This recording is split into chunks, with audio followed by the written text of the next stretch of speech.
வணக்கம். நாம் டிவி 365 செய்திகள்.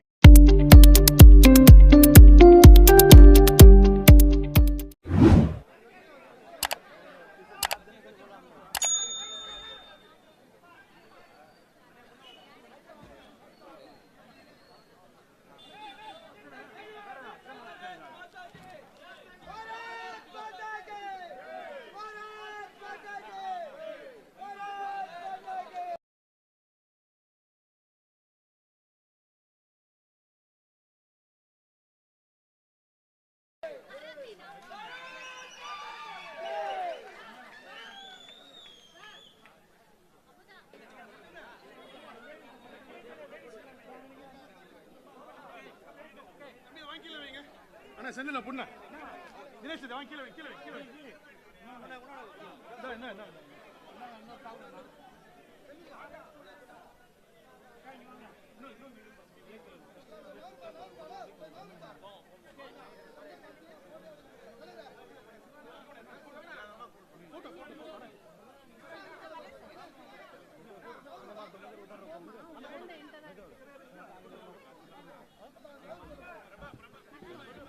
இந்த கிளையினுடைய பிஜேபி தலைவர் திருமதி யுவராணி அவர்கள் மரியாதை செலுத்துகிறார்.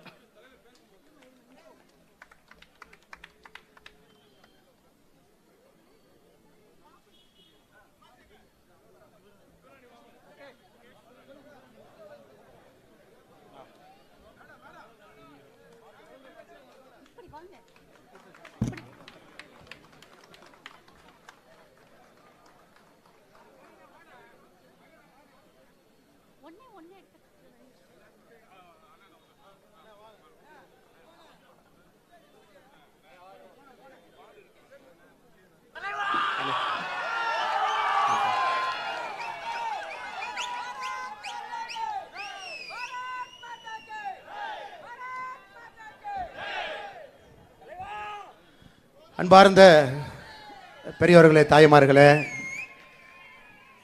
இந்த ஆண்டு நம்முடைய பாரத பிரதமர் நரேந்திர மோடி ஐயா அவர்கள் அளித்திருக்கக்கூடிய பாராளுமன்றத்தில் அற்புதமான இந்த பட்ஜெட்டை தாக்கல் செய்திருக்கக்கூடிய திருமதி நம்முடைய அம்மா நிர்மலா சீதாராமன் அவர்களை நன்றி சொல்லும் விதமாக அவர்கள் கொண்டு வந்திருக்கக்கூடிய இந்த பட்ஜெட் தமிழகத்தில் பட்டி தொட்டி எல்லாம் எடுத்து செல்வதற்காக பாரதிய ஜனதா கட்சியினுடைய மேலே அண்ணே எப்படியா சரி ரைட் ரைட் நன்றி அண்ணே. தமிழகத்திலே பட்டி தொட்டி எல்லாம் எடுத்து செல்வதற்காக திருவான்மையூரிலிருந்து முதல் பொதுக்கூட்டம் என்று ஆரம்பிக்கப்பட்டு தமிழகத்தில் அடுத்த ஒரு மாத காலத்தில் எல்லா மாவட்டத்திலும் எல்லா தாலூக்கிலும் கூட இது போன்ற கூட்டம் நடைபெற இருக்கிறது. அந்த முதல் கூட்டத்திற்கு இங்கே பங்கேற்றுக் கொண்டிருக்கக்கூடிய எல்லா அன்பு சொந்தங்களுக்கும் கூட இந்த நேரத்தில் என்னுடைய நெஞ்சார்ந்த நன்றிகளை தெரிவித்துக் கொள்கின்றேன். காரணம், இந்த காலத்தில் பொதுக்கூட்டத்திற்கெல்லாம் யாரும் வர்றதில்லைங்க. இல்லை திமுக மாதிரி பஸ் வச்சு கூட்டிகிட்டு வந்தால் வருவாங்க. முதலமைச்சர் அவர்கள் மதுரையில் அரிட்டாப்பட்டிக்கு போகிறாங்க. அது முதலமைச்சருக்கு பாராட்டு விழா. ஏன்னா அவருக்கும் அந்த டங்ஸ்டன் திட்டத்துக்கும் எந்த சம்பந்தம் இல்லை. அவரே அவருக்கு ஒரு பாராட்டு விழா நடத்தி அரிட்டாப்பட்டிக்கு போகிறாங்க. 92 அரசு பேருந்தில் ஒருத்தருக்கு 300 ரூபா கொடுத்து வந்து உட்கார வச்சிருக்கிறாங்க. தமிழகத்தில் இதையெல்லாம் பார்க்கும் பொழுது பாரதிய ஜனதா கட்சியினுடைய கூட்டம் மட்டும் வித்தியாசமாக இருக்கும். நம்முடைய தொண்டர்கள் அவர்களாக ஒரு ஈடுபாட்டோடு இந்த நாட்டின் மீது நம்முடைய மாநிலத்தின் மீது இருக்கக்கூடிய பற்றோடு பங்கேற்கக்கூடிய ஒரு பொதுக்கூட்டம் பாரதிய ஜனதா கட்சியினுடைய கூட்டம் மட்டும்தான். அதற்காக உங்களுக்கு நன்றி சொல்ற காரணம், ஜனநாயகத்தின் மீது மக்கள் நம்பிக்கை வைக்க வேண்டும் என்றால் இது போன்ற பொதுக்கூட்டம் தன்னெழுச்சியாக நடைபெற வேண்டும். அது போன்ற ஒரு பொதுக்கூட்டம் இன்று திருவான்மையூரில் நடந்து கொண்டிருக்கிறது. அது வருகின்ற அடுத்த ஒரு மாத காலத்தில் தமிழகம் முழுவதும் அது செல்ல இருக்குதுங்க ஐயா. பெரியோர்களே, தாய்மார்களே, இது ஒரு சாதாரண மேடை இல்லைங்க. நான் பலமுறை நம்முடைய மூத்த தலைவி முன்னாள் ஆளுநர் அக்காவை பார்க்கும் பொழுது பலமுறை நானே யோசிப்பேங்க. என்ன யோசிப்பேன்னா, ஒருவேளை இவர்கள் ராஜினாமா கடிதம் கொடுக்காம இருந்தாங்கன்னா, லோக்சபா தேர்தலுக்கு முன்பு கடிதம் கொடுக்காம இருந்தாங்கன்னா, இன்னைக்கு ஆளுநராக 2 மாநிலத்தில் இருந்தாங்க, அதே 2 மாநிலத்தில் இருந்திருக்கலாம். அல்லது இந்தியாவினுடைய பெரிய மாநிலத்திற்கு மாற்றப்பட்டு இருப்பாங்க.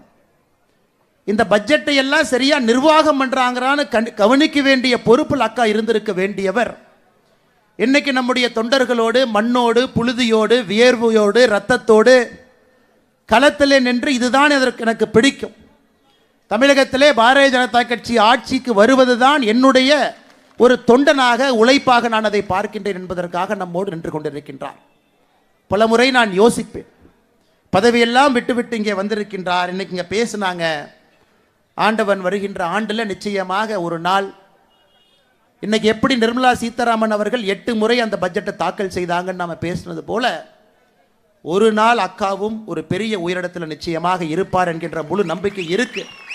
அன்னைக்கு பட்ஜெட்டை பற்றி விளக்குவதை விட இந்த பட்ஜெட்டை சரியா போடுறாங்களா, சரியா மக்கள்கிட்ட கொண்டு போய் சேர்த்துறாங்களான்னு பாதுகாக்கக்கூடிய பணி எல்லாம் வல்ல இறைவன் அக்கா அவர்களுக்கு அளிக்கட்டும் என்று இந்த நேரத்தில் ஆண்டவனை நான் விரும்பி வேண்டி கேட்டுக்கொள்கின்றேன். அதே போல நம்முடைய மேடையில் இருக்கக்கூடிய மூத்த தலைவர்கள், மாநிலத்தினுடைய துணைத் தலைவராக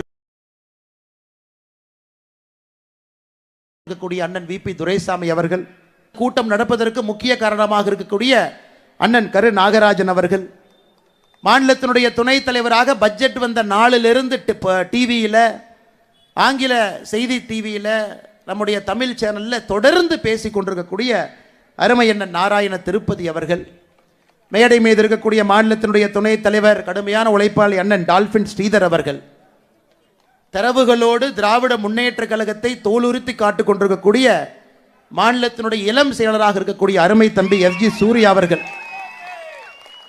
மாநிலத்தினுடைய செயலராக இருக்கக்கூடிய கடுமையான உழைப்பாளி அக்கா பிரமீளா சம்பத் அவர்கள், ஒரு செய்தியை நுணுக்கமாக எடுத்து சென்று அதை எப்படி மக்களிடம் சேர்க்க வேண்டும் என்பதை முழுமையாக புரிந்திருக்கக்கூடிய நம்முடைய அண்ணன் ANS பிரசாத் அவர்கள், மாமன்ற உறுப்பினராக இருந்து மக்களுக்கு தொடர்ந்து பணி ஒரு நாளும் பணி செய்யக்கூடிய அண்ணன் லியோ சுந்தரம் அவர்கள், மேடையின் மீது இருக்கக்கூடிய மற்றும் 2 நம்முடைய மாநில செயலாளர்கள் கடுமையான உழைப்பாளிகள் அக்கா சுமதி வெங்கடேசன் அவர்கள், மேடையின் மீது இருக்கக்கூடிய நம்முடைய OBC அணியினுடைய மாநில தலைவர் அண்ணன் சாய் சுரேஷ் அவர்கள், மீனவர் அணியினுடைய மாநில தலைவர் அண்ணன் MC முனுசாமி அவர்கள், விளையாட்டு மற்றும் திறன் மேம்பாட்டு பிரிவினுடைய தலைவர், பட்ஜெட்டை பற்றி பேசிவிட்டு அமர்ந்திருக்கக்கூடிய அருமை சகோதரர் அமர் பிரசாத் ரெட்டி அவர்கள், நம்முடைய அற்புதமான மாவட்ட தலைவர்களாக மேடையின் மீது வீற்றிருக்கக்கூடிய அருமை சகோதரர்கள் குமார் அவர்கள், சஞ்சீவ் அவர்கள், சகோதரி லதா அவர்கள், அருமை சகோதரர் கிரி அவர்கள்,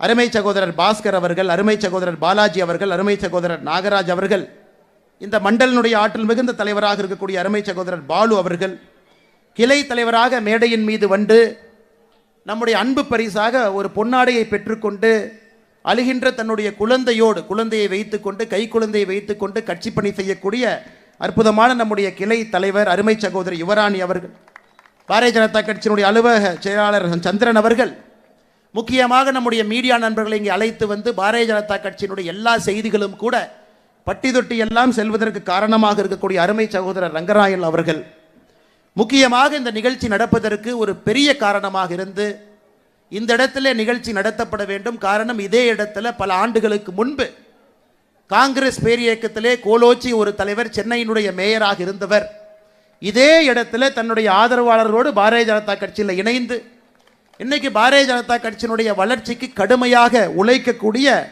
நம்முடைய அற்புதமான மாநிலத்தினுடைய செயலாளர் அருமை அண்ணன் கரத்திய தியாகராஜன் அவர்களுக்கு இந்த நேரத்தில் என்னுடைய நெஞ்சார்ந்த நன்றிகளை தெரிவித்து, மற்றும் ஒரு மாநிலத்தினுடைய துணைத் தலைவர் அண்ணன் AG சம்பத் அவர்கள் மேடையின் மீது இருக்கின்றார்கள், அவருக்கும் என்னுடைய வாழ்த்துக்களையும் வணக்கங்களையும் இந்த நேரத்தில் தெரிவித்துக் கொள்கின்றேன். அருமை சொந்தங்களே, இன்னைக்கு பட்ஜெட் விளக்க பொதுக்கூட்டம் தமிழகத்தில் போட வேண்டிய கட்டாயமும் நிர்பந்தமும் நமக்கு இருக்குங்க ஐயா.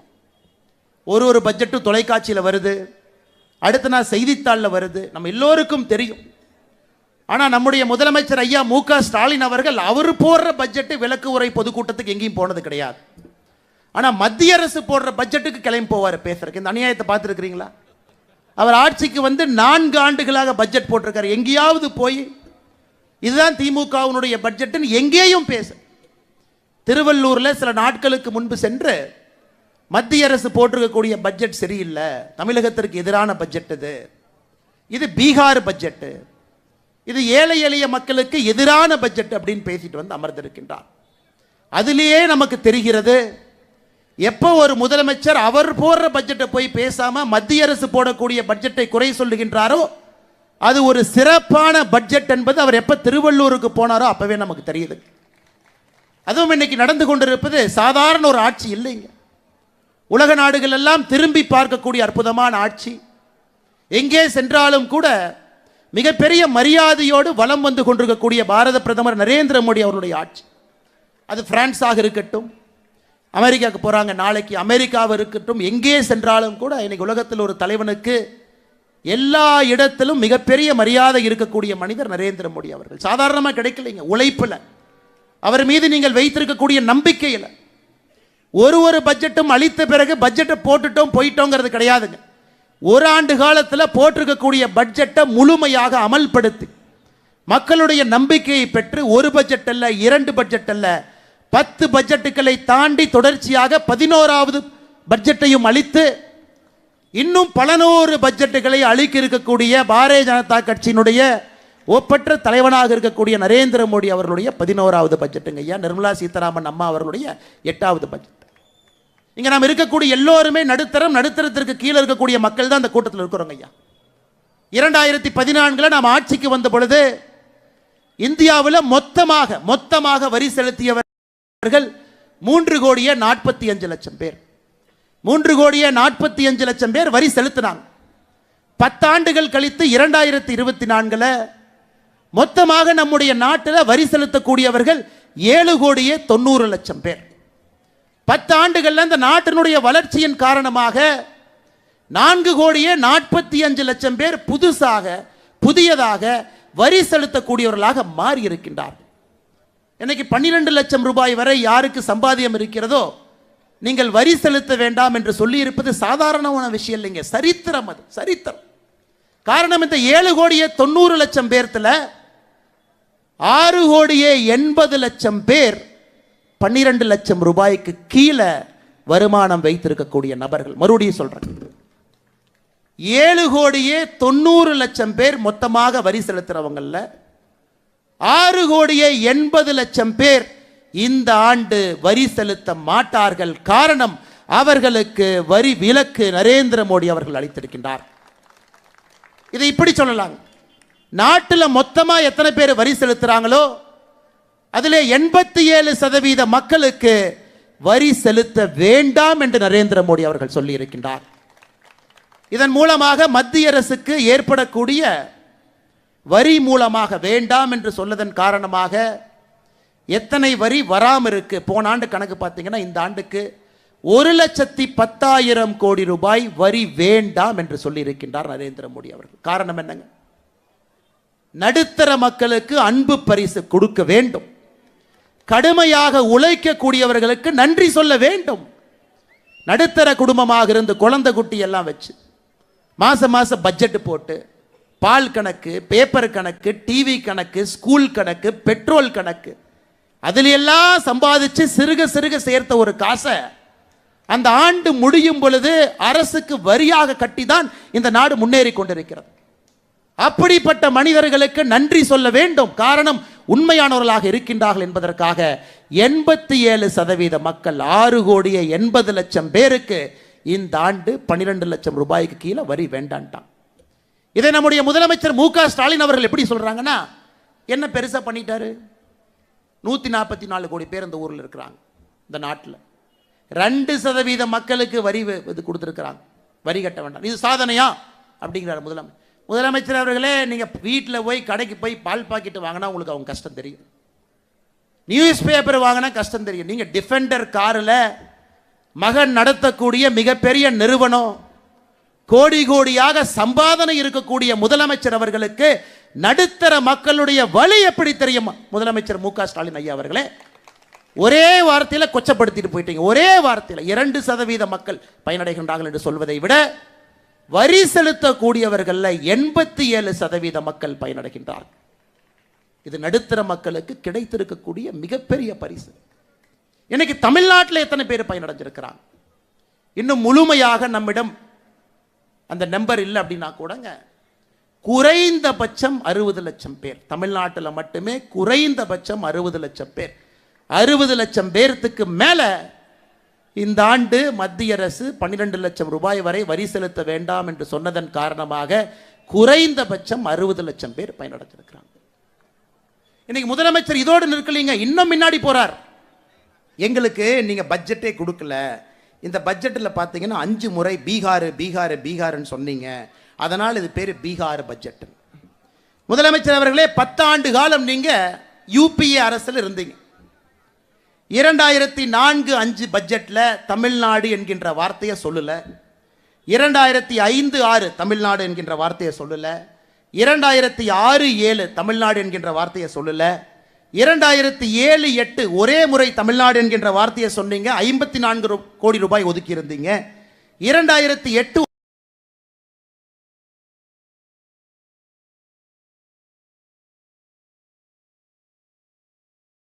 ஒரு முறை தமிழ்நாடு என்கின்ற வார்த்தையை பயன்படுத்தினீங்க, 300 கோடி. 2011-12 தமிழ்நாடு என்கின்ற வார்த்தையை சொல்லல, 2012-13 தமிழ்நாடு என்கின்ற வார்த்தையை சொல்லல. மொத்தமாக 10 ஆண்டுகள்ல 5 முறை பட்ஜெட்ல தமிழ்நாடு என்கின்ற வார்த்தை. நீங்கள் ஆட்சியிலிருந்து யூபிஏல சொன்னீங்க, தமிழ்நாடு என்கின்ற வார்த்தைக்கு மொத்தமாக ஒதுக்கப்பட்ட நிதி 8054 கோடி. நாம் ஆட்சிக்கு வந்த பிறகு இந்த 11 பட்ஜெட்ல தமிழ்நாடு என்கின்ற வார்த்தை எங்கெல்லாம் பயன்படுத்தி இருக்கின்றோமோ மொத்தமாக ஒதுக்கப்பட்டிருக்கக்கூடிய நிதி 1,68,585 கோடி. முதலமைச்சர் அவர்களே, 10 ஆண்டு கால வெறும் தமிழ்நாடுன்னு 5 முறை சொல்லி 8000 கோடி எங்கே? 11 ஆண்டுகள்ல நிதிநிலை அறிக்கையில தமிழ்நாடு என்று சொல்லி 1,68,585 கோடி எங்கே? எல்லா ஆண்டும் எல்லா பட்ஜெட்ல எல்லா மாநிலத்தினுடைய பெயரையும் சொல்வது கிடையாது. 2021-22 தமிழ்நாடு என்கின்ற வார்த்தை நம்முடைய பட்ஜெட்ல பயன்படுத்தும் பொழுது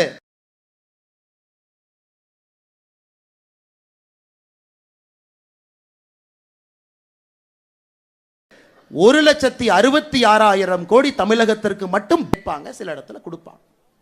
ஒரு ஆண்டும் கூட ஒரு மாநிலத்திற்கு ரொட்டேஷன். 2021-22 தமிழ்நாட்டுக்கு கொடுத்தாங்க 1,68,000 கோடி, நம்ம ஊருக்கு கொடுத்தாங்க ஐயா. போன ஆண்டு ஆந்திரா என்கின்ற வார்த்தையை பயன்படுத்தி அவங்களுக்கு கொடுத்தாங்க, இந்த ஆண்டு பீகாருக்கு கொடுத்திருக்கிறாங்க. எல்லா ஆண்டும் ஒரு சில மாநிலத்திற்கு சிறப்பு சலுகைகளோடு கொடுக்கத்தான் போறாங்க. அது பட்ஜெட் இல்லைங்க ஐயா. பட்ஜெட் 50 லட்சம் கோடி ரூபாய் பட்ஜெட். இந்த பட்ஜெட் நாம் தாக்கல் செய்திருப்பது 50 லட்சம் கோடி.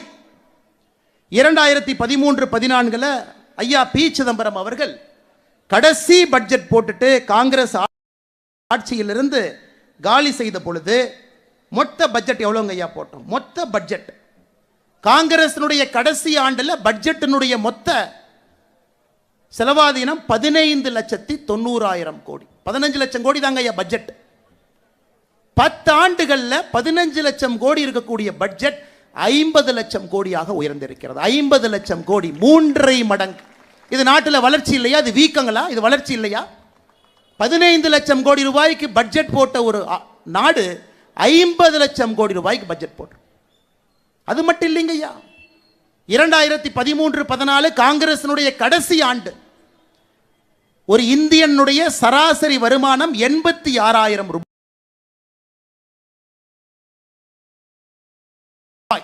இத்தனை பேர் இருக்கிறவங்க எல்லாரும் கை தூக்குறோம். சராசரி வருமானம் ஒருத்தருக்கு 86,000 ரூபாய்.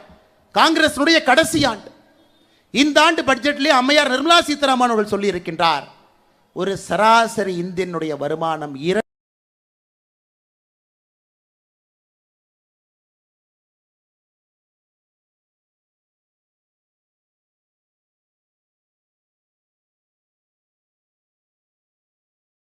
2,20,000 ரூபாய் இதற்காக உயர்த்தி இருக்கின்றோம்.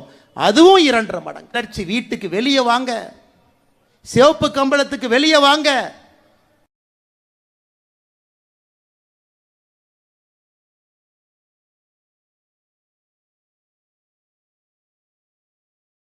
வயல்வெளியிலே கான்கிரீட் ரோடு போடுவதிலிருந்து இருக்கின்றார்கள் என்பது. தமிழ்நாட்டுக்கு எதுவுமே கொடுக்கல. தமிழ்நாட்டை வஞ்சிக்கிறாங்க, ஏன் மாநிலத்தை எல்லாம் வஞ்சிக்கிறாங்க. அதுதான் மோடி அரசு மேல இருக்கக்கூடிய கோபங்கிறார் முதலமைச்சர் அவர். கடைசியாக காங்கிரஸ் அவங்க பட்ஜெட் போட்டுட்டு 2013-14 நிதி பகிர்வு, மொத்த நிதியில எவ்வளவு நிதியை மாநிலத்துக்கு கொடுத்தாங்க. நிதி பகிர்வு மொத்தமாக 5,22,000 கோடி. எல்லா மாநிலத்துக்கும் நிதி பகிர்வு 5,22,000 கோடி. இந்த ஆண்டு நிதி பகிர்வு 25,60,000 கோடி. 5 மடங்கு மாநிலத்திற்கு வரக்கூடிய நிதி பகிர்வு அதிகரிச்சிருக்கு இல்லைங்களா? 5 மடங்கு. 10 ஆண்டுகள், 75 ஆண்டுகள் சுதந்திரத்திற்கு பிறகு 5 லட்சம் கோடி கொடுத்தீங்க மாநிலத்திற்கு, எல்லா மாநிலத்துக்கும் சேர்த்து. 10 ஆண்டுகள்ல 25 லட்சம் கோடி ரூபாய் மத்திய அரசு நிதியை பகிர்ந்து எல்லா மாநிலத்துக்கும் கொடுத்தது. ஏன் பொய் சொல்றீங்க? எதற்காக மேடை போட்டு மைக்கு கட்டி எதற்காக முதலமைச்சர் அவர்களை பொய் பேசுறீங்க? நீங்க மட்டும் பொய் பேசல, சுத்தி இருக்கக்கூடிய அமைச்சர்கள் எல்லாம் போட்டி போட்டு பொய் சொல்றாங்க. அதையெல்லாம் நான் பட்டியலிட்டு காட்டுறேங்க. என்னென்ன பொய் நீங்க சொல்லியிருக்கிறீங்க, எந்த இடத்துல எல்லாம் முதலமைச்சர் அவர்கள் தரம் தாழ்ந்து பொய் சொல்லியிருக்கிறார். ஒரு முதலமைச்சருடைய பதவிக்கு அது அழகா? சத்திய பிரமாணம் செய்து அரசியலமைப்பு சட்டத்தின்பால் நம்பிக்கை வைத்து ஆட்சியில் இருக்கக்கூடிய முதலமைச்சர் பொய்யான தரவுகளை கொடுக்கலாங்களா? அதையெல்லாம் அடுத்த 10 நிமிஷம் நான் சொல்றேங்க. நிதி பகிர்வு உயர்ந்திருக்கிறது, பட்ஜெட் மொத்தமாக உயர்ந்திருக்கிறது, ஒரு தனி மனிதனுடைய வருமானம் உயர்ந்திருக்கிறது, நாடு உயர்ந்திருக்கிறது. இதுல மோடி அவர்கள் 87% நடுத்தர மக்களுக்கு நீங்க வரியே கட்ட வேண்டாம், நான் பார்த்துக் கொள்கின்றேன் இந்த நாட்டை. யோசிச்சு பாரு, 90 லட்சம் பேர் வரி கட்டி இந்த நாட்டை நடத்துறாங்க. யோசிச்சு பாரு.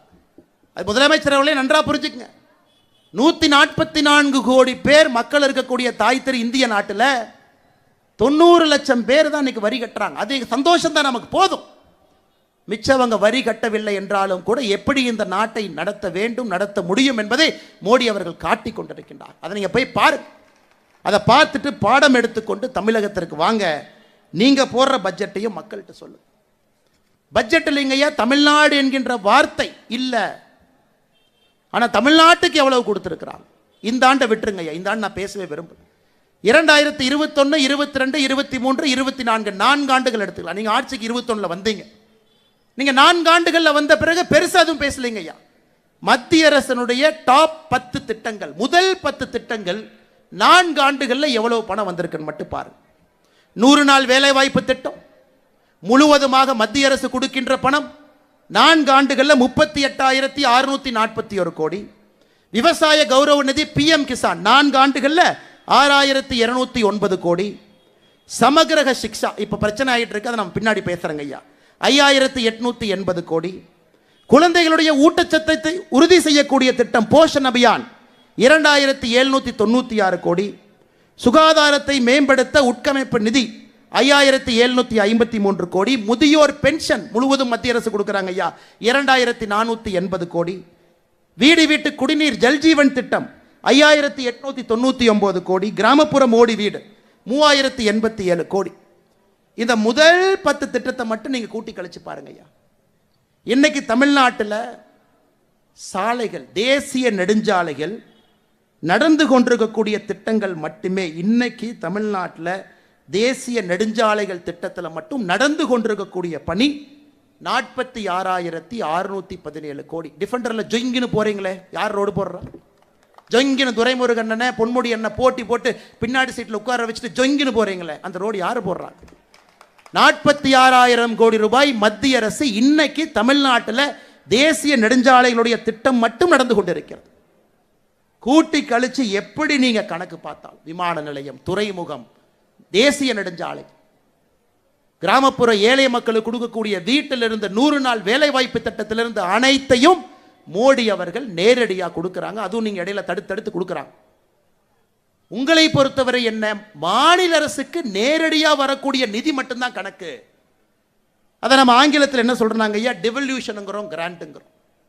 மத்திய அரசு நேரடியாக மாநில அரசுக்கு அந்த பணத்தை அனுப்புறாங்க. இந்த பணத்தை அனுப்பிட்டு நீங்க என்ன வேணுமோ செலவு பண்ணிக்கணும்.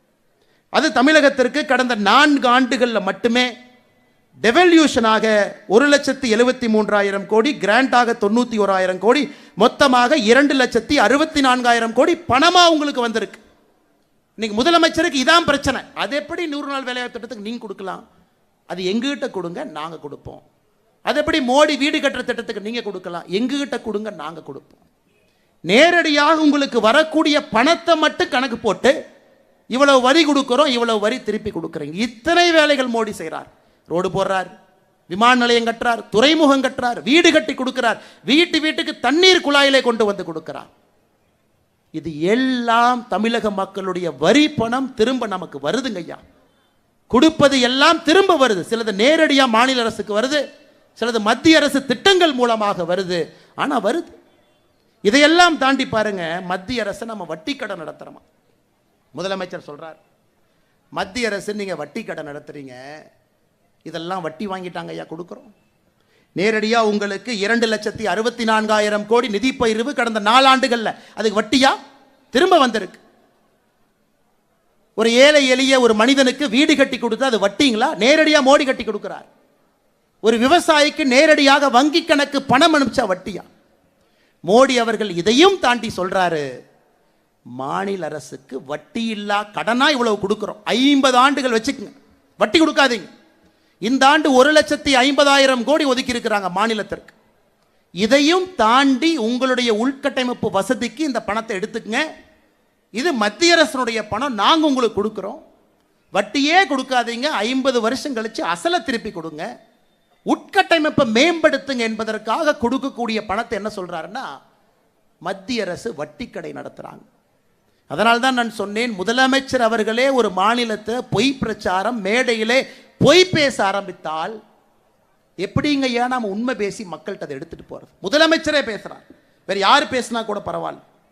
அதனால தான் முதலமைச்சர் சொல்வதையே திரும்ப அவருக்கு சொல்றேன், ஐயா பொய் சொன்னாலும் பொருந்து சொல்லுங்க போக்கித்த பசங்களே. அவருக்கு மரியாதை கொடுத்து அன்போடு சொல்லுகின்றேன், பொய் சொன்னாலும் கொஞ்சம் பொருந்து சொல்லுங்க ஐயா. மைக் இருக்கு, வாய் இருக்கு என்பதற்காக எது உங்களுக்கு வந்தாலும் தயவு செஞ்சு சொல்லாது. இன்னைக்கு நான் ஏற்கனவே சொன்ன போலங்க ஐயா, பாராளுமன்றத்தில் மக்களுடைய பிரச்சனையை பேச வேண்டிய இடத்துல நம்முடைய அக்கா இந்த தொகுதி தென் சென்னை தொகுதியில் நின்று கொண்டிருக்கின்றோம், அக்கா தமிழிசை அக்கா அவர்கள் அங்கே பேசியிருக்கணும். இன்னைக்கு நம்ம எம்பிக்கெல்லாம் அந்த பாராளுமன்றத்தில் என்ன பேசுறாங்கன்னு பார்க்கலாம், எம்பிகள் என்ன கேள்வியெல்லாம் கேட்டாங்கன்னு பார்க்கலாங்க ஐயா. ஒரு எம்பி கேள்வி கேட்கிறாரு, அஸ்ஸாமில் ஹொலங்கன்பார் கிப்பன் வைல்ட் லைஃப் சாங்சுரியில் ஆயில் ட்ரில்லிங் பண்றீங்களா இல்லையா? விளங்குச்சு. தமிழச்சி அக்கா இந்த தொகுதி எம்பி அவங்க கேட்குறாங்க, மினிஸ்ட்ரி ஆஃப் கார்ப்பரேட் அஃபேர்ஸ் வெப்சைட்டில் ஒரு குளறுபடி இருக்கு, எப்போ சரி செய்வீங்க? ஏங்க உங்களுக்கு ஏதாச்சும் பிரச்சனையாக இருந்தால் போஸ்ட் கார்டில் எழுதி போடுங்க, இமெயில் அனுப்புங்க, கார்ப்பரேட் அஃபேர்ஸ் உங்களுக்கு பதில் போடும். இது பாராளுமன்றத்தில் தொகுதி மக்கள் சார்பாக கேட்கக்கூடிய பிரச்சனையா? இன்னொருத்தர் இருக்கார், பயங்கரமான ஆள், மத்திய சென்னை எம்பி. அவர் கேள்வி பாருங்க, இந்த பட்ஜெட்டில் யூரோப்பியன் யூனியன் கொண்டு வந்த கார்பன் பார்டர் அட்ஜஸ்ட்மெண்ட் மெக்கானிசத்தை இந்தியா எதிர்ப்பதன் எதிரொலி என்ன?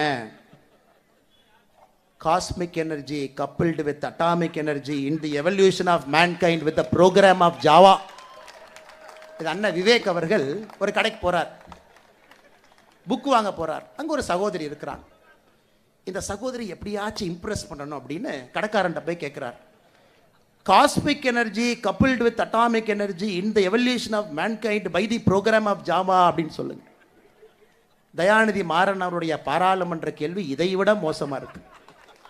தொகுதி பிரச்சனையை கேளுங்கன்னா ஒரு எம்பியும் போட்டி போட்டு பாராளுமன்றத்தில் கேள்வி கேட்டு, இதை தாண்டி இன்னொன்று கேட்டிருக்காரு தயாநிதி மாறன், எப்படியா நீ நான் வந்திருக்கிறேன், எப்படி நீ சமஸ்கிருதத்தில் மொழிபெயர்ப்பு செய்யலாம் பாராளுமன்றத்தில்?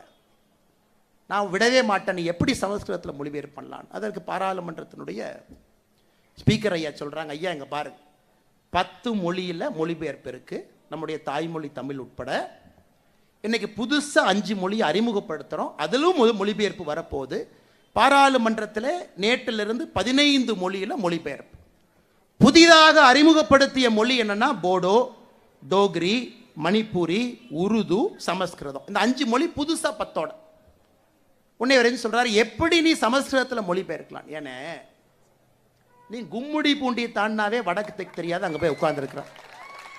அங்க பாராளுமன்றத்தில் 543 எம்பியில் 39 பேர்த்த கழிச்சா யாருக்கும் தமிழ் தெரியாது, அவன் கேட்கறான் அதை உட்கார்ந்து. எனக்கு உனக்கு சமஸ்கிருதம் தெரியலனா கம்முன்னு உட்கார வேண்டியதானே, தெரிஞ்சவன் அதை கேட்க போறான். டோக்ரி தெரியாதா, தெரிஞ்சவன் கேட்க போறான். எதற்காக கம்பு சுத்தணும்? இன்னைக்கு அண்ணன் தயாநிதி மாறன் அவர்களே, உங்களுக்கு நான் ஒன்று சொல்றேன், தமிழ் மொழின்னு ஆட்டம் போடுறீங்களே, இந்த ஆண்டு ஏசர் சர்வே, ஒரு ஆண்டும் கூட ஏசர் என்கின்ற நிறுவனம் மக்களுடைய குறிப்பாக மாணவர்களுடைய திறன் எந்த அளவுக்கு இருக்கு அப்படின்னு செக் பண்றாங்க. இந்த ஆண்டு ரிப்போர்ட் 3ஆம் வகுப்பு படிக்கக்கூடிய அரசு பள்ளி மாணவர்கள்ல 87% மாணவர்களுக்கு 2ஆம் வகுப்பில் இருக்கக்கூடிய தமிழ் எழுத்துக்களை படிக்கக்கூடிய திறன் இல்லை. 3ஆம் வகுப்பு படிக்கக்கூடிய தமிழ் மாணவ செல்வங்களுக்கு 2ஆம் வகுப்பு தமிழ் மொழி திறன் 87% இல்லை. 5ஆம் வகுப்பு படிக்கக்கூடிய மாணவ செல்வங்களுக்கு 2ஆம் வகுப்பு தமிழ் 63% மக்களுக்கு படிக்க தெரியவில்லை. 8ஆம் வகுப்பில் படிக்கக்கூடிய அரசு பள்ளி மாணவ செல்வங்களுக்கு 38% மக்களுக்கு 2ஆம் வகுப்பு தமிழ் படிக்க தெரியல. இங்க தமிழ் படிக்கிற வேலையை செய்ய அங்க போய் சமஸ்கிருதம் பேசுற ஏன் தடுக்கிற? நம்ம ஊர்ல நம்முடைய மாணவ செல்வங்கள் தாய்மொழியிலே பின்தங்க ஆரம்பித்திருக்கின்றார்கள். இந்த வருஷம் ஏசர் ரிப்போர்ட் சொல்லுது. ஏசர் ரிப்போர்ட்டோட வேற எந்த ரிப்போர்ட் இல்லைங்க ஐயா, ஒரே ரிப்போர்ட் அதான் ஹையஸ்ட் ரிப்போர்ட். அதை பாருங்க, அதை போய் முதலமைச்சர்கிட்ட சொல்லுங்க. தாய்மொழி திறனை ஊக்குவிப்பதற்கு முயற்சி எடுங்க. வெட்கமா இல்லையா உங்களுக்கு? ஆட்சியில் இருக்கிறீங்க, தமிழ் மொழியை சொல்லி அரசியல் பண்றீங்க. வெட்கப்பட வேண்டும். இந்தியாவில் மொத்தமாக 18 சமஸ்கிருத பல்கலைக்கழகம் இருக்கு. நாம கட்டலீங்க ஐயா, கட்டிட்டாங்க. வேண்டும் என்று இருக்கிறது. தமிழ் பல்கலைக்கழகம் ஒன்றே ஒன்று இருக்கு. யாராவது உங்களைய தமிழ் பல்கலைக்கழகம் 10 கட்ட வேண்டாம் என்று சொன்னோமா? அதுவும் புரட்சி தலைவர் எம்ஜிஆர் ஐயா கட்டின தஞ்சாவூர் தமிழ் பல்கலைக்கழகம் ஒன்னே ஒன்று. கர்நாடகாவில் போய் தமிழ் பல்கலைக்கழகம் கட்ட வேண்டாம் என்று யாராச்சும் சொன்னாங்களா? அல்லது பீகார் ஒரிசால போய் ஒரு தமிழ் பல்கலைக்கழகத்தை ஆரம்பிப்போம், அங்க தமிழ் சொல்லி கொடுப்போம், நிதி கொடுங்க. மத்திய அரசு கிட்ட மத்திய அரசு எவ்வளவு நிதி கொடுக்கணுமோ அதை நாங்க வாங்கிட்டு வர்றோம். இந்தியாவில் எல்லா இடத்திலும் தமிழ் மொழியை கொண்டு செல்ல வேண்டும் என்றால் எல்லா இடத்துலையும் ஆரம்பிக்கலாம். அதற்கு உங்களுக்கு வக்கில்ல துப்பில்ல. பாராளுமன்றத்தில் cosmic energy coupled with atomic energy மாதிரி கேள்வியை கேட்டுட்டு சமஸ்கிருதத்தை எதுக்கியா சொல்லி கொடுத்தேன்னு கேட்குறேன். இதெல்லாம் நடந்துட்டு இருக்க இன்னொருத்தர் அறிக்கை கொடுக்கிறாரு, சில்ட்ரன்ஸ் விங் அப்படின்னு. ஆல்ரெடியே இவ்வளவு பஞ்சாயத்து போயிட்டு இருக்கு. ஒருத்தர் சில்ட்ரன்ஸ் விங்குங்கிறார். நான் கேட்டேன், எதுக்கு நான் சில்ட்ரன்ஸ் விங்குன்னு போட்டிருக்காங்க? ஆனால் கட்சியில் இருக்கிற குழந்தை பசங்க தான், அதுக்காக சில்ட்ரன்ஸ் விங்குன்னு வச்சிருக்கிறாங்க. பாரு, இதெல்லாம் தமிழகத்தில் நடந்து கொண்டிருக்கிறது. எல்லா மக்கள் பார்த்து கொண்டிருக்கின்றார்கள். ஒரு புதிதாக கட்சி ஆரம்பிக்கக்கூடிய தலைவர் ஒருத்தர் சொல்றாரு, இந்த பட்ஜெட்டை பார்த்தேன், வழக்கம் போல மத்திய அரசு தமிழக மக்களை வஞ்சிச்சிருக்கிறாங்க. ஒரு புதிதாக கட்சி ஆரம்பிச்ச தலைவர் சொல்றார், ஏன்னா ஜிஎஸ்டி குறைப்பு பத்தி இந்த பட்ஜெட்ல ஒன்னையுமே காணாமே. அண்ணே அதுக்கு ஜிஎஸ்டி கவுன்சில் மீட்டிங்னே, அது பட்ஜெட்னே, யாராவது தயவு செஞ்சு கூட 2 பேர்த்த உட்கார வச்சு சரியா சொல்லி கொடுக்க சொல்லுனே. ஜிஎஸ்டி கவுன்சில் மீட்டிங் என்ன, பட்ஜெட் என்ன, இரண்டும் வேறு. இவங்கெல்லாம் தமிழகத்தில் மாற்றத்தை கொடுக்க போறேன்னு கிளம்பி வந்திருக்கிறாங்க. மாற்றத்தை கொடுக்க போறேன், சில்ட்ரன்ஸ் விங்கு, ஜிஎஸ்டி ஏயா பட்ஜெட்ல குறைக்கல, இவங்க ஒரு பக்கம். இன்னொரு பக்கம் நம்முடைய முதலமைச்சரை போன்றவர்கள் பச்சை பொய்ய பேசுறாங்க. பச்சை பொய். சமகிரக சிக்ஷா நிதிங்க ஐயா, எல்லா இடத்திலும் குறிப்பாக எண்ணையும் எழுத்தையும் ஊக்குவிக்க மத்திய அரசு கொடுக்கக்கூடிய பணம். இவங்க தான் லெட்டர் எழுதினாங்க மார்ச் 15ஆம் தேதி போன ஆண்டு மத்திய அரசுக்கு, தமிழகத்தில் பிஎம் ஸ்ரீ பள்ளி எங்களுக்கு வேண்டும், எங்களுக்கு தயவு செஞ்சு கொடுங்க அப்படின்னு தமிழ்நாட்டினுடைய தலைமைச் செயலாளர் கடிதம் எழுதுறார். மாநில அரசு ஒப்புதல் கொடுத்துட்டாங்க. பிஎம் ஸ்ரீ பள்ளி 14,000 பள்ளிகள் நம்முடைய பிரதமர் அவர்கள் கொண்டு வர்றாங்க. தமிழ்நாட்டுக்கு கொஞ்சம் கொடுங்க. இன்னைக்கு சொல்றாங்க எங்களுக்கு பிஎம் ஸ்ரீ வேண்டாம். போன ஆண்டு அவங்க கடிதம் எழுதுறாங்களா இல்லையா? மாநிலத்தினுடைய தலைமைச் செயலாளர் அவரே கையெடுத்து, அவரே பெண்ணெடுத்து, அவரே கையெழுத்து போடுவாரா முதலமைச்சரை கேட்காம? இந்த ஆண்டு அரசியல் செய்கின்றார்கள். தமிழகத்திற்கு ஒடுக்கப்பட வேண்டிய நிதி மடைமாற்றம் செய்து குஜராத்துக்கும் உத்தரப்பிரதேசுக்கும் அனுப்பிட்டாங்க. இதைத்தான் நான் சொல்லுகின்றேன். முதலமைச்சர் அவர்கள் பொய்யெல்லாம் சொல்ல ஆரம்பிச்சு அடுத்த கட்டத்துக்கு போயிட்டாங்க. இந்த ஆண்டு குஜராத்துக்கு சமகிரக சிக்ஷாலே ஒதுக்கப்பட்டிருக்கக்கூடிய நிதி 1598 கோடி. முதல் தவணையாக 510 கோடி கொடுத்திருக்காங்க. உத்தரப்பிரதேசத்துக்கு ஒதுக்கப்பட்ட நிதி 6971 கோடி. முதல் கட்டமா 344 கோடி கொடுத்திருக்காங்க. தமிழகத்திற்கு முதல் கட்ட நிதி வர இருக்கிறது. முதல் கட்ட 2 மாநிலத்துக்கு கொடுத்துட்டீங்க, தமிழ்நாட்டுக்கு முதல் கட்ட கொடுக்கல. அப்ப எனக்கு நீங்க சொன்ன எல்லா நிதியும் அவங்களுக்கு அனுப்பிட்டீங்கன்னு சொல்றது பச்சை பொய் தானே? பொய் தானுங்க. நாம் தமிழகத்திற்கு நிதி கொடுக்க மாட்டோம் என்று எங்கேயும் சொல்லவில்லை. முதல் கட்டமாக அறிவித்த நிதி சில மாநிலத்திற்கு போயிருக்கு. சில மாநிலம் கேரளா, வெஸ்ட் பெங்கால், தமிழ்நாடு உட்பட சில மாநிலத்துக்கு வரல, வரும். முதலமைச்சர் இங்கோடு நிக்கல, பாசிச பாஜக அரசு. அதற்கு நாம பதில் சொன்னா முதலமைச்சர் சொல்றாரு, ஆளுநரும் இருக்கணுமா அண்ணாமலை இருக்கணுமா, 2 பேர் இருக்கணுமா. பாருங்களேன் அநியாயத்தை பாருங்க. ஒரு மனிதனுக்கு எப்ப வாய்க்கொழுப்பு அதிகமாகிறதோ அந்த மனிதனுடைய அழிவு ஆரம்பமாகிறது என்கிறது பொருள். வாய்க்கொழுப்பு அதிகமான இதெல்லாம் ஆணவத்தினுடைய உச்சம், ஆணவத்தினுடைய உச்சம். இன்னொரு கட்சியில யார் தலைவராக இருக்க வேண்டும் என்பதை இன்னொரு கட்சியில் இருக்கக்கூடிய ஒரு நபர் முடிவு பண்ணுவாங்க. ஏங்க உங்க கட்சியில தான் துண்டை போட்டு நீங்க உங்களுக்கு அப்புறம் பையன், அதுக்கப்புறம் இன்ப நிதி, அதுக்கப்புறம் என்னமோ நிதின்னு வச்சிருக்கிறீங்க.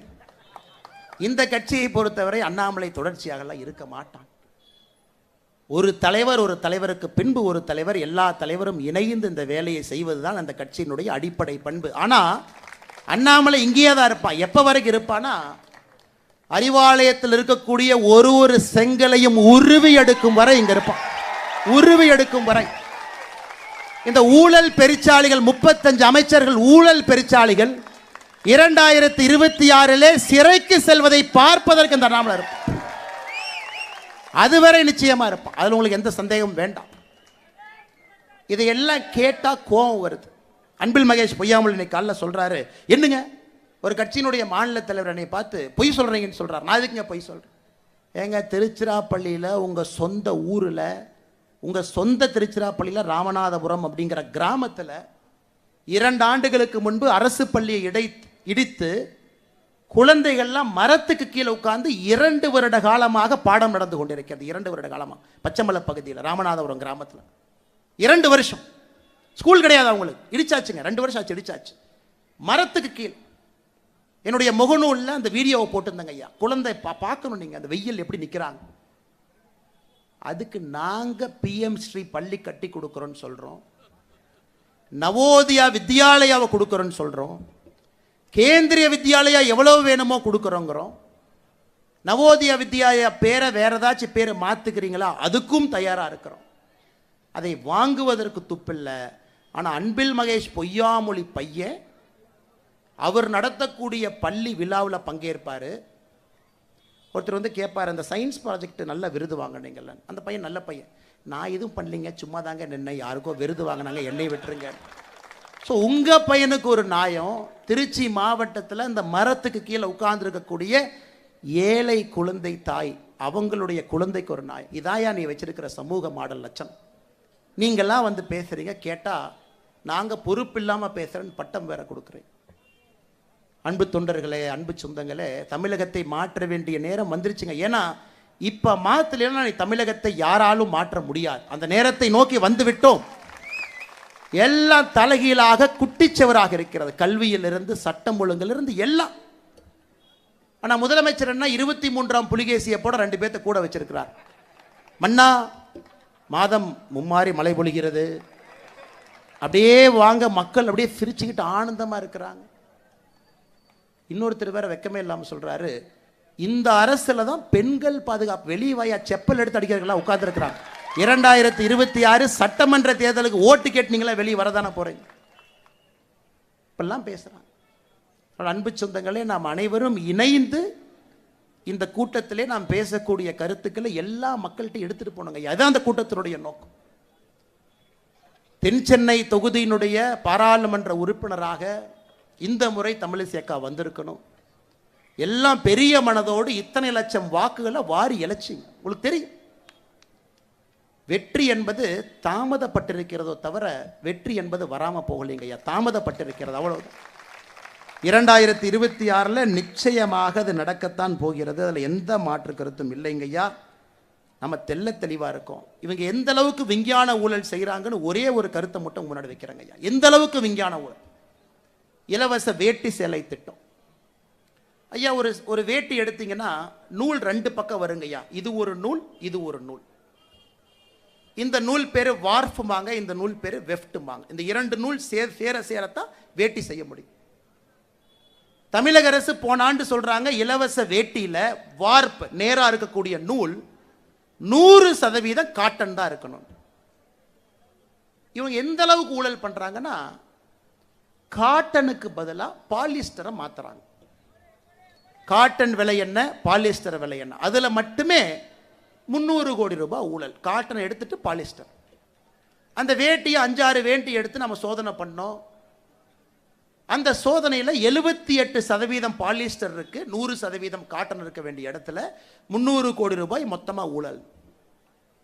டிவிஏசிக்கு கம்ப்ளைண்ட் கொடுத்தோம். முதல் முறையாக DVAC, department of vigilance and anti corruption, லஞ்ச ஒழிப்பு அதிகாரி பாரதிய ஜனதா கட்சி அலுவலகத்துக்குள்ள வந்து என்னைய அலுவலகத்தில் கேள்வி கேட்டாங்க. எங்கே போய் வேட்டி வாங்கினீங்க? நீங்கள் வேட்டி வாங்கினீங்களா? இவர்கிட்ட வாங்கினீங்களா? அந்த வேட்டியை எப்படி சோதனை பண்ணீங்க? நாங்கள் வாங்க ஏதாங்க என் வேட்டி இப்படி சொல்லுவீங்கன்னா 3 இடத்துல வேட்டி வாங்கி 3 சோதனை 3 லேபில் பண்ணியிருக்கிறேன். எல்லாத்தையும் வீடியோகிராஃப் எடுத்திருக்கிறேன், கம்ப்ளைண்ட்டும் கொடுத்துருக்கிறேன், ஆக்ஷன் எடுங்க ஐயான். இந்த ஆண்டு எவ்வளவு டெக்னிக்கல் ஆளுங்க பாருங்க. இந்த ஆண்டு கொள்முதல் கொள்கையே மாற்றி வார்ப்பில் 65% பாலிஸ்டர் அலோடுன்னு இவங்களே மாற்றிருக்கிறாங்க. போன ஆண்டு 100% காட்டன் இருக்க வேண்டும் என்று சொன்னவர்கள் 60. அதனால் காந்தி அவர்களே, ஈரோட்டில் உங்கள் பினாமி செஞ்ச பேரோட எனக்கு தெரியும், யார் செஞ்சாங்கிறதும் தெரியும். 91 கள்ளச்சாராயம் காய்ச்சி குண்டாஸ் வழக்கிலே உள்ளே சென்றவர் நீங்கள். காந்தின்னு பேர் வச்சுக்கிட்டு எங்களுக்கு பாடம் எடுக்க வேண்டாம். தமிழகத்திலே நேர்மை என்ன? அண்ணன் பெரிய கருப்பன் அவர்கள் நாம் ஒரு அறிக்கை கொடுக்குறோம். அண்ணே, பயிர்க்கடன் தள்ளுபடி 12,110 கோடி ரூபாய் தள்ளுபடி பண்ணுறேன்னு சொன்னீங்களே, பண்ணலையே. நான் பெரிய கருப்பன் அவர்கள் பதில் அறிக்கை அமைச்சர் கொடுக்குறாரு, நைட்டு 11:55 கொடுக்குறாரு. அடுத்து நான் சொன்னேன், திமுக ஆட்சியில் பொழுது விடியாதுன்னு அமைச்சருக்கே தெரியமாட்டிருக்கு, அதான் நள்ளிரவில் அறிக்கை கொடுக்குறாரு. 11:55 பதில் அறிக்கை. அமைச்சர் பெரிய கருப்பன் அவர்களே, நீங்கள் எவ்வளவு பெரிய ஃப்ராடு பண்ணுறீங்கன்னா, 12,110 கோடியில் இன்னும் 3,000 கோடி ரூபாய் கிட்டத்தட்ட நீங்கள் என்ன பயிர்க்கடன் தள்ளுபடியே பண்ணல. புதிதாக 16,000 கோடி வந்துருச்சு. ஒரு துறையும் தில்லுமுள்ளு செய்து செய்து செய்து மக்களை ஏமாற்றி கொண்டிருக்கின்றார். இதுல முதலமைச்சர் இருட்டு கடைக்கு போறார். திருநெல்வேலிக்கு இருட்டு கடைக்கு. அல்வா எப்படி இருக்கு? நல்லா இருக்கு. அந்த அல்வா கொடுக்குற அம்மாவோட முகத்தை பார்க்கணும். 3.5 வருஷமா உங்கள்கிட்ட அல்வா வாங்குறேன், ஒரு அல்வா தான் என்னால் கொடுக்க முடிஞ்சது. பயிர்க்கடன் அல்வா, கல்வி கடன் அல்வா, பெண்களுக்கு 1000 ரூபாய் கொடுப்போம் அல்வா, ஓய்வூதியம் உயர்வு அல்வா, தற்கால பணியில் இருந்தீங்கன்னா நிரந்தர பணி அல்வா, செவிலியருக்கு இது அல்வா. மொத்தமாக அல்வா கடை நடத்தி கொண்டிருக்கக்கூடிய முதலமைச்சர் அவர்கள் மத்திய அரசு நாம அல்வா கொடுக்குறோன்னு சொல்றீங்கன்னா உங்களுக்கு எவ்வளவு திராணி இருக்கும்? அதனால் அன்பு முதலமைச்சர் அவர்களே, இன்னும் 1 வருஷம் உங்களுக்கு இருக்கு. 1 ஆண்டு காலம் சரியா எழுதி வச்சுக்கங்க, 365 நாள். எப்போ நீங்கள் மதுரைக்கு போய் ஜல்லிக்கட்டை பார்க்கும்போது மூர்த்தியோட பார்க்கணும். இன்பநிதி கூட 4 நண்பர்கள் வந்திருக்கிறாங்க. இன்பநிதிக்கு அந்த வியூ, அந்த மாடுக்கு அப்படியே தெரிய மாட்டேதாமா. உடனே அந்த மூர்த்தியோட ஒரு அம்மாவை பார்த்து, யாருமா இந்த அம்மா, நீ எதிரிமா அப்படி? அந்த அம்மா தான் கலெக்டருங்கிறாங்க. யாராக இருந்தால் நான் எந்திரியில். இன்பநிதி அவருக்கு தெரியாத ஒரு மாட்டை பார்த்து என்னையா நம்ம ஆட்சி நடத்துகிறோம். இது எல்லாம் தமிழகத்தில் மக்கள் பார்த்து கொண்டு இருக்கலாம். கலெக்டர் அப்படியே சைலண்டாக எந்திரிச்சு அப்படி 2 சேர் தள்ளி உட்கார்றாங்க. மூர்த்தி சொல்கிறேன், எல்லாம் வாங்க வாங்க தம்பிகள்லாம் வாங்க, தம்பிகள்லாம் வந்து ஃபர்ஸ்ட் ரோல் உட்காந்து எல்லாம் பாருங்கள். நீ போய் அப்படி மாட்டை பார்க்கலின்னா அந்த மாடு வெளியே வராது, அந்த மாடு ஜல்லிக்கட்டு பண்ணாது. பாருங்க, தள்ள விதி. இவர்களுடைய கொடூரத்தை தாண்டி இந்த குஞ்சு கோழின்னு சொல்லுவோம், நீ குஞ்சு கோழியினுடைய கொடூரத்தையும் பார்க்க வேண்டிய நிலைமை நமக்கு. 2ஆம் தலைமுறை 3ஆம் தலைமுறை எல்லாம் வளர்த்து விட்டு மோடிக்கு பாடம் எடுக்கின்றார் ஜனநாயகம்னா என்னன்னு. கிளை தலைவரை மேடையில் அழைத்து கௌரவம் கொடுத்து இந்த கட்சியில் அப்புறம் தாங்க கூட்டமே நடத்துவோம். அது இந்த கட்சியினுடைய ஜனநாயகம். மக்கள் கையை கொடுக்கும் பொழுது இந்த பாக்கெட்டில் சானிடைசர் எடுத்து இந்த கையில் தொடச்சிக்கிட்டு, முதலமைச்சர் அவர்களே பாக்கெட்டில் கையை விடுறீங்க, அதுக்கு தானே பேண்ட்டை போட்டிருக்கிறீங்க. அதுபோல தான் இங்கே பாரதிய ஜனதா கட்சியில் யாரும் கிடையாது. கடைசியாக இன்னைக்கு ஒரு அறிவிப்பையும் சொல்கிறோம். தமிழ்நாட்டில் நீங்கள் என்ன சொல்லுவீங்க அப்படிங்கிறத இன்னைக்கு நாங்கள் சொல்கிறோம். அக்கா தமிழிசை அவர்கள் தலைமையில் பாரதிய ஜனதா கட்சியின் சார்பாக ஒரு குழு நம்ம போட போகிறோம். அந்த குழு பாரதிய ஜனதா கட்சி ஆட்சியில் இருக்கக்கூடிய மாநிலத்தினுடைய முதலமைச்சர்கள் எல்லாம் சந்தித்து, அங்கே நம்முடைய மக்கள் நலத்திட்டங்கள் என்னெல்லாம் செய்யறாமோ அதை பார்த்துட்டு வந்து தமிழகத்திலே 2026 தேர்தல் அறிக்கையை தயாரிப்பாங்க. பெண்களை நல்லா கேட்டுக்குங்க தாய்மார்களே, டெல்லியில் 2500, இங்கே அதை தாண்டி செல்ல இருக்கின்றோம். அதை தாண்டி எங்களால் செய்ய முடியும். அசாமில், மத்திய பிரதேசில், மகாராஷ்டிராவில் அனைத்து இடத்திலும் ஏழை மக்களுக்கு ஆதரவாக பாரதிய ஜனதா கட்சி நிற்குது. தயவு செஞ்சு இந்த 1000 ரூபாய் தூக்கிட்டு எங்கள் பக்கத்தில் வந்துடாதீங்க. மற்ற மாநிலத்திலே பாரதிய ஜனதா கட்சி தாய்மார்களுக்கு, மகளிருக்கு, சகோதரிகளுக்கு மகாராஷ்டிராவில் 2100, டெல்லியில் 2500. அக்கா அவர்கள் குழு எல்லா மாநிலத்திற்கும் சென்று வந்த பிறகு இந்தியாவிலே தேசிய ஜனநாயக கூட்டணி பாரதிய ஜனதா கட்சியினுடைய ஆட்சி. அதிகமாக பெண்கள் தாய்மார்களுக்கு மாதம் மாதம் உதவித்தொகை கொடுப்பது தமிழகத்தில் தான் அதிகம் என்பதை எங்களுடைய தேர்தல் வாக்குறுதியாக மக்களுக்கு நாம் கொடுக்கணும். இந்த 1000 ரூபாய், அதை 200 ரூபாய் ஏற்றுறேன், 300 ரூபாய் ஏற்றுறேன், இந்த பக்கம் வந்துடாது. உங்கள் முல்லை எடுத்து, உங்கள் முல்லை எப்படி எடுத்து எறிவது என்பது பாரதிய ஜனதா கட்சிக்கு தெரியும். மக்களோடு மக்களாக 2026 தேர்தல் களத்தில் நிற்போம். இந்தியாவில் எங்கேயெல்லாம் மூளை முடுக்கெல்லாம் மக்களுக்கு எந்த மாதிரி திட்டத்தை எல்லாம் கொண்டு வந்திருக்கின்றோமோ, வளர்ச்சி திட்டத்தோடு தமிழகத்திற்கு அதையும் கொண்டு வரப்போகின்றோம். எங்கள் தேர்தல் அறிக்கையோடு போட்டி போட்டு தைரியம் இருந்தால் வெற்றி பெற்று காட்டுங்கள் 2026 தேர்தலில். காரணம், இது மோடியின் கேரண்டி. சொன்னார்னா அது செய்வார்கள். எல்லா மாநிலத்திலும் சொல்லி இருக்கின்றார், தமிழகத்திலும் சொல்ல போகின்றார். தமிழகத்திலும் நம்முடைய ஆட்சி செய்து காட்டப் போகிறது. வளர்ச்சியும் வேணுங்க, ஏழை மக்களையும் கையோடு அழைச்சிட்டு போகணும். 90 லட்சம் பேர் தான் வரி கட்டுறாங்க. இன்னும் கோடிக்கணக்கான மக்களை வரி கட்ட வேண்டும் என்றால் அவர்களை உயர்த்த வேண்டிய கட்டாயம் நமக்கு இருக்கு.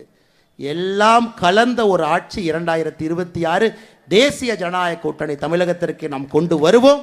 எல்லா மக்களுக்குமான ஆட்சியாக அது இருக்கும்.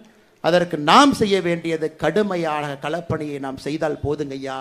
மக்கள் தானாக மோடியின் பக்கம் வந்து விடுவார்கள். பாரதிய ஜனதா கட்சியினுடைய ஆட்சி, தேசிய ஜனநாயக கூட்டணியின் ஆட்சி நிச்சயமாக தமிழகத்திலே உறுதியாக மலரும். அக்கா சொல்வதை போல தாமரை மலர்ந்தே தீரும் 2026 தமிழகத்தில். பொறுமையாக இந்த நிகழ்வுக்கு வந்து கேட்டுக்கொண்டிருக்கக்கூடிய எல்லா அன்பு நண்பர்களுக்கு கூட என்னுடைய நெஞ்சார்ந்த நன்றிகளை, வணக்கங்களை தெரிவித்துக் கொள்கின்றேன். நன்றி, வணக்கம். பாரத் மாதா கி, பாரத் மாதா கி, பாரத் மாதா கி.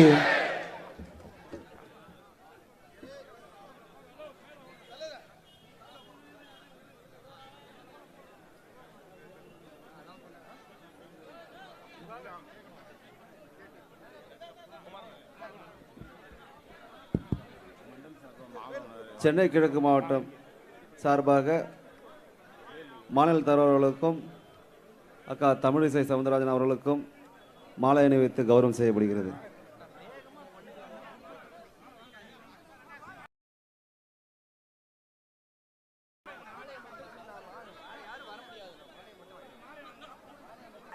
வீரவேல், வீரவேல், வீரவேல்.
செல்வா நாவில் நடவா செயலில் மறவா இந்தியம் போற்றும் தமிழின உறவா. இத்துடன் செய்திகள் நிறைவடைந்தன. மீண்டும் நாம் டிவி 365 செய்திகளில் சந்திப்போம். நன்றி, வணக்கம்.